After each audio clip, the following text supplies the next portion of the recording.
the fraud story in Minnesota is bad, and yet the topic we're discussing is not the fraud scandal. It's Donald Trump talking about or the governor who swept it under the rug. This is why he won in 2016, and it's why he won in 2024, because instead of talking about the outrageous situation in which immigrants who are given the greatest privilege on earth, American citizenship, turned around and stole from the American people, we're talking about how Donald Trump talks about it. You can't hate our media enough. You just can't hate our media enough. Outside of supplying Uncle KC with an endless supply of content, which I definitely appreciate, but outside of that, the mainstream media is completely useless. Their only purpose is to propagandize. Their only goal is to spread the incurable disease of stage 4 OMB. Orange bad! Right now, there is a massive scandal in the Islamic Republic of Minnesota. Dozens of Somalians living in the state capital of Minneapolis, Stan, they have swindled American taxpayers in Minnesota out of almost $1 billion. Now, that alone is bad enough.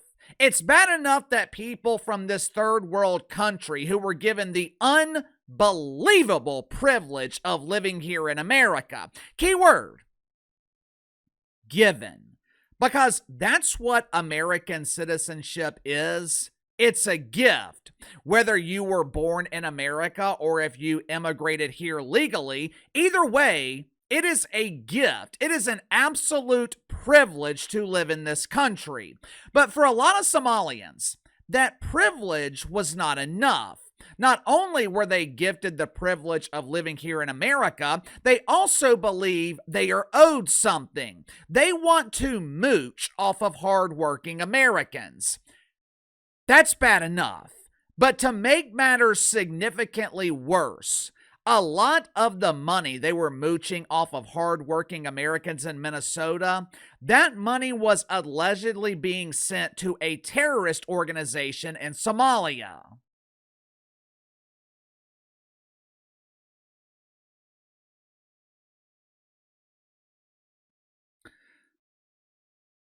Like I said, this is a massive scandal, but instead of focusing on the actual scandal, instead of focusing on Governor Goober Tim Walz, who should be in prison for allowing this to happen, the mainstream media wants to focus on rhetoric. They want to focus on the words of Don Trump.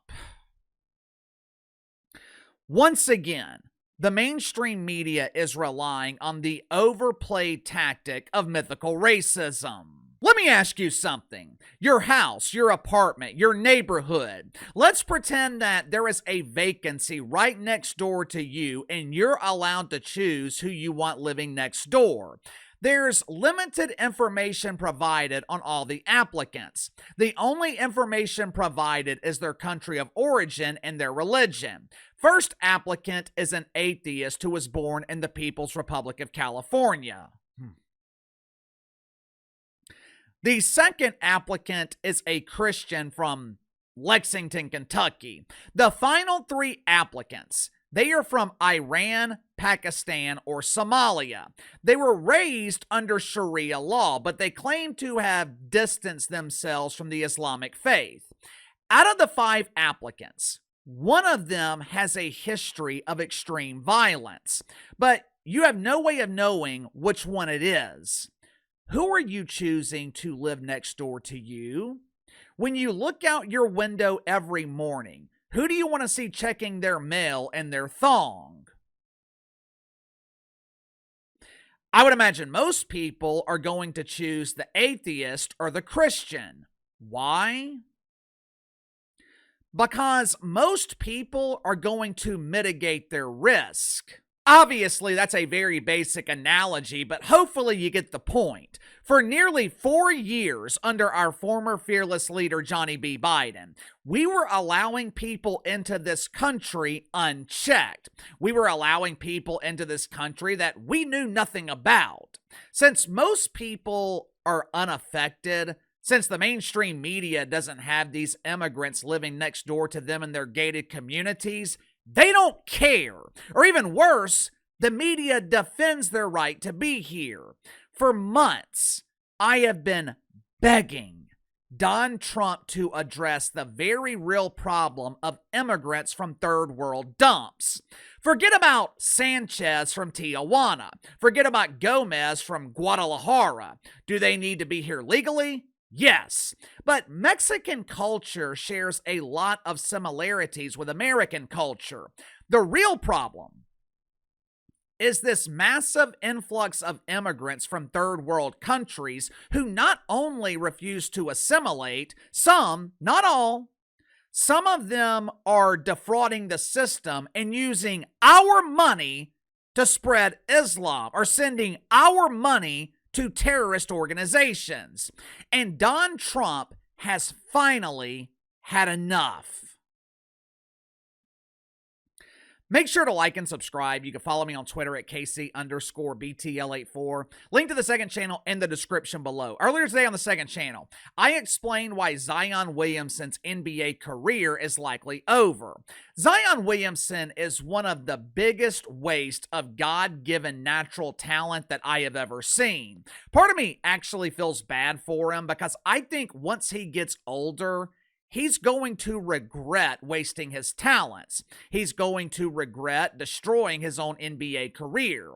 This dude was gifted with everything needed to be one of the best players in the history of this league. Unfortunately, Zion Williamson has just never cared enough to reach his potential. Now, I think it's too late, and I'll explain why. So click the link in the description below, subscribe to the second channel. Recently, Donald Trump officially stopped all immigration and naturalization from 19 third world dumps. In the official statement, Don was being politically correct. He was being nice and referred to them as third world countries, but most of these places make the WNBA look like paradise. Yesterday afternoon, Don Trump was taking questions from the media. Someone from the media asked Don if Governor Goober Tim Walz should resign. Obviously, the answer is yes. Not only should Tim Walz resign, he should also be forced to return every tampon in his fanny pack that was purchased with taxpayer money. But during his response, Donald Trump unleashed a tirade on Omar, Ilhan, and Somalia. Watch for yourself. With Somalia, which is barely a country, you know, they have no anything. They just run around killing each other. There's no structure. And when I see somebody like Ilhan Omar, who I don't know at all, but I always watch her for years. I've watched her complain about our Constitution, how she's being treated badly. Our Constitution, the United States of America, is a bad place. Hates everybody, hates Jewish people, hates everybody. And I think she's an incompetent person. She's a real terrible person. Somalians ripped off that state for billions of dollars, billions, every year, billions of dollars, and they contribute nothing. The welfare is like 88%. They contribute nothing. I don't want them in our country, I'll be honest with you, okay? Somebody would say, oh, that's not politically correct. I don't care. I don't want them in our country. Their country is no good for a reason. Their country stinks, and we don't want them in our country. This man is racist. He's Islamophobic. Omar Ilhan is so beautiful, and this evil tyrant is calling her garbage. He referred to Somalia as a dump. This is so unfair, and it's untrue. I stayed at a 5-star hut in Somalia recently, and the dirt floors were luxurious.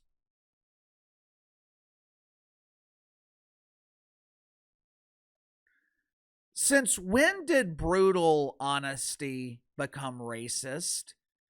Since when did being honest become racist? Ilhan Omar responded to the Trumper on Blue Sky, where it was guaranteed that no one would see her response. "Ooh, why is Don so obsessed with me? He's creepy. I hope he gets the help he desperately needs." Yeah, me too, Omar. I hope the good people of Minnesota help the Trumper in his quest to clean up that toxic dump. Look, I'm not going to sit here and generalize all Somalians because I'm sure there are some Somalians that migrated here and made positive contributions. Matter of fact, I just finished watching season 2 of The Mole on Netflix. One of the finalists was a young woman from Somalia, and she was absolutely brilliant. The problem is, there are far too many that aren't contributing. Check it out for yourself. This chart shows the percentage of households by ethnicity receiving SNAP benefits. The ambitious Somalians, they were just barely beaten for the #1 spot by the ambitious people from Afghanistan. I'm sure most immigrants from third world countries are peaceful. I'm sure most live their day-to-day lives and we don't even realize they're here. The problem is, we have no way of knowing because John Biden sent out invitations to the Butt Bongo Festival and he didn't vet anyone that was invited to the party.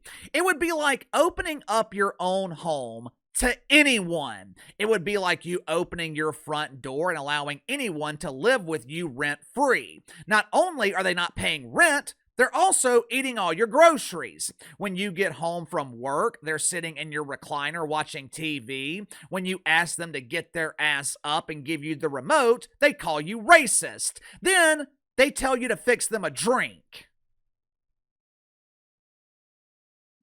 The mainstream media is pretending that Somalia is the new far-right boogeyman, the latest far-right created enemy of America. They are painting these innocent people as the enemy. It's wrong! It's so wrong! Oh!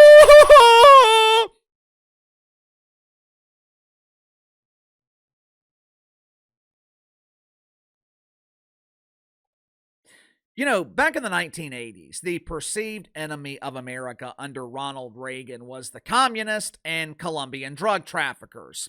Right now, I'm reading the autobiography of Carlos Later. For those that don't know, Carlos Later, he was one of the founding members of the Medellin cartel. He worked closely with Pablo Escobar to essentially flood America with cocaine. Back then, people were terrified of communists and drug traffickers. And look.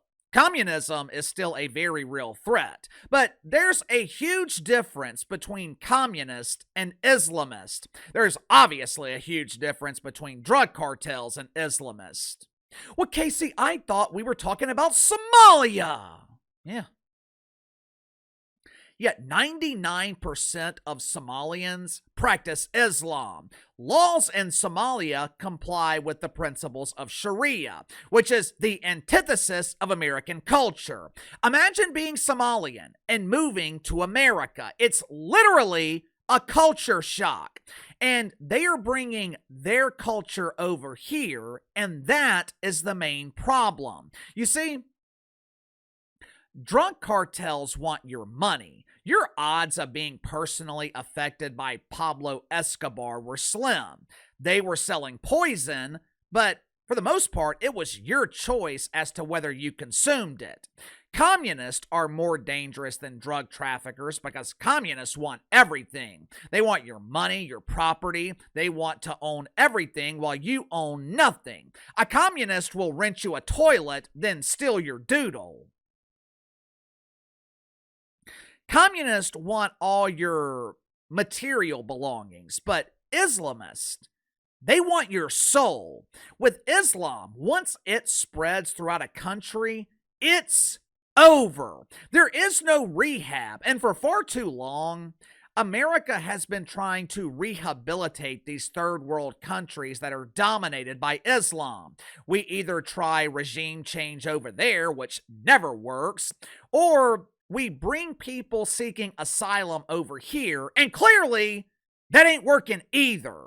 So the best thing to do is just let them be. Quit bringing in thousands of people from third world countries. It's time for America to stop being the world's rehab.